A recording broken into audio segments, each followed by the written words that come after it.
Here, let me give you furthermore details about the allegations that you are claiming. You allege that there were reports of children who were tortured and a man who complained that his daughters were kidnapped.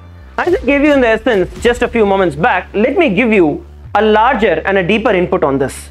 This narrative that you have chosen to spread, that there were kidnap cases and illegal confinement by the Supreme Pontiff of Hinduism, is not just provably false but dangerously inflammatory. You have taken an allegation that has been thoroughly investigated, judicially dismissed and legally closed, and repackaged it as truth just to incite public outrage, vilify the Supreme Pontiff of Hinduism and the Hindu leadership, to promote hatred and genocide against the Hindus. On February 2nd, 2024, as I mentioned earlier, the Gujarat High Court issued its final ruling in the case, fully and unambiguously exonerating the Supreme Pontiff of Hinduism from all the charges of kidnapping and illegal confinement. The Honorable High Court personally interacted with both the women at the center of the false claim and concluded, quote unquote, the court is satisfied that both are adults mature enough to understand their well-being and apparently are happy at the place where they are presently proceeding and on their spiritual path.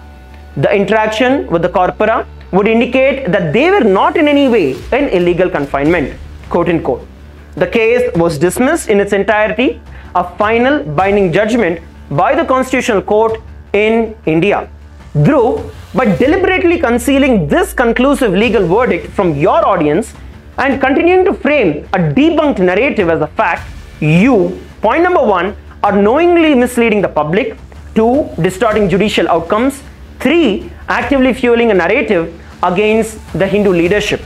This goes beyond misinformation. It's a calculated act of defamation and a reckless provocation that endangers not just one Hindu individual but the Hindu community at large.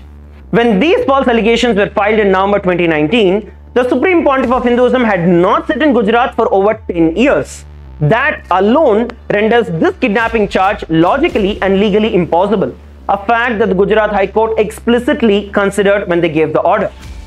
The court is satisfied that both are adults, mature enough to understand their well-being, and apparently are happy at the place where they are presently residing and on their spiritual path.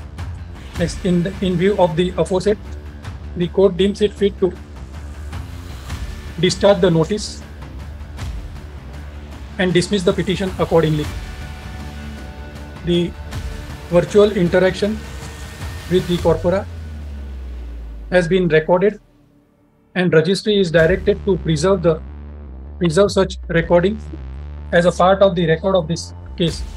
With the aforesaid, the petition stands dismissed. In view of the order passed in the main matter, no separate orders are required to be passed in the miscellaneous applications. After more than 4 years, it has come to an end. Spiritual roads are always lengthy. Your claims regarding the alleged torture of children, a man's complaint about his daughters being kidnapped by the Supreme Pontiff of Hinduism, are baseless and defamatory.